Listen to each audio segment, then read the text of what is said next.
Hello viewers, ఈరోజు మనం తొందరగా అయిపోయే టేస్టీగా ఉండే నిమ్మకాయ కారం చేసుకుందాం.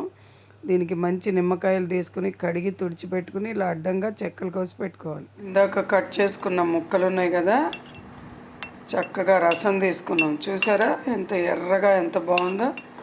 ఇది చక్కగా కలుపుకోవాలన్నమాట.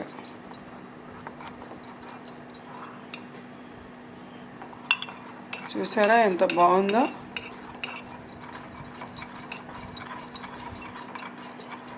అంతా కలిసేటట్టు చక్కగా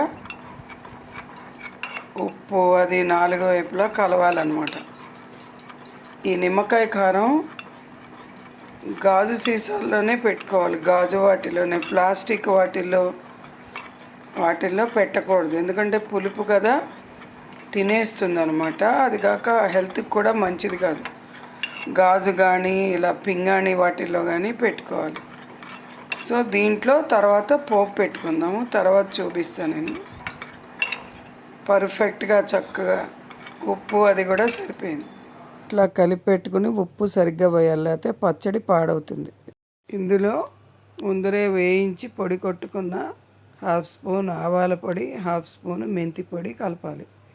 ఇట్లా చక్కగా 4 వైపులా చెంచాతో మిక్స్ చేసుకుంటూ కలిసేటట్టు. మళ్ళీ కలవలేదనుకోండి చేదుగా ఉంటుంది. ఎక్కువ వేసుకోకూడదు, ఎక్కువ వేస్తే చేదుగా అవుతుంది. దీనికి ఏంటంటే ఈ పొడి వల్ల మంచి కమ్మదనం, రుచి వస్తుందన్నమాట. తింటుంటే కూడా ఇంకా బాగా తినాలనిపిస్తుంది. సో ఇట్లా కలుపుకొని పచ్చడిని పెట్టుకోవాలన్నమాట. తర్వాత పోపు పెట్టుకోవాలి. పొయ్యి మీద తిరగమాత పెట్టే కాడ తీసుకొని అందులో 2 చెంచాలు పల్లి నూనె వేయాలి. సన్ఫ్లవర్ ఆయిల్ బాగుండదు అనమాట.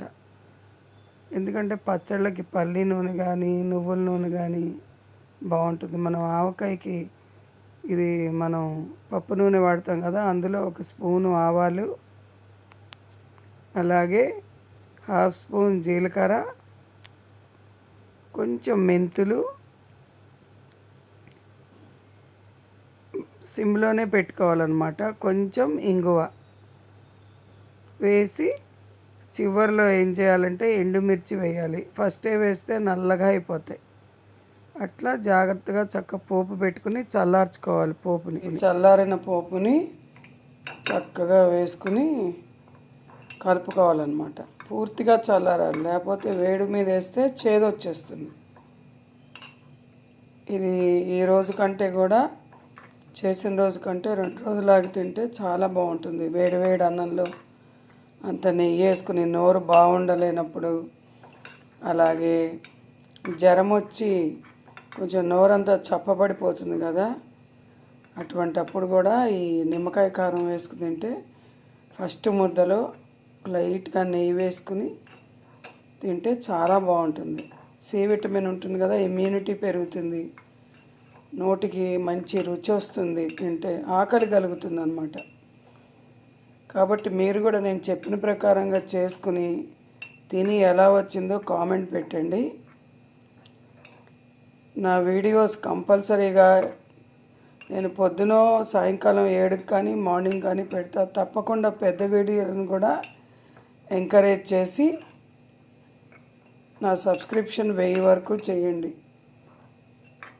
నా వంటలు ఎలా ఉన్నాయో కామెంట్స్ పెట్టండి. ఛానల్ లైక్ చేసి సబ్స్క్రైబ్ చేసుకొని చూడండి. ఇంకో మంచి వీడియోతో కలుద్దాం. తప్పకుండా చేసుకోండి. ఎలా వచ్చిందో కామెంట్ పెట్టండి. ఎప్పుడు గాజు సీసాలోనే పెట్టుకోవాలి, లేకపోతే ఇలా పింగాణి జాడీల్లో. ప్లాస్టిక్ డబ్బాల్లో మటుకు పచ్చళ్ళు ఇదనే కాదు ఏది పెట్టకూడదు. ఇంకో మంచి వీడియోతో మళ్ళీ కలుద్దాం. తప్పకుండా నా ఛానల్ లైక్ చేయండి, సబ్స్క్రైబ్ చేసుకుని నన్ను ఎంకరేజ్ చేయండి. Thank you for watching. మనం పోపు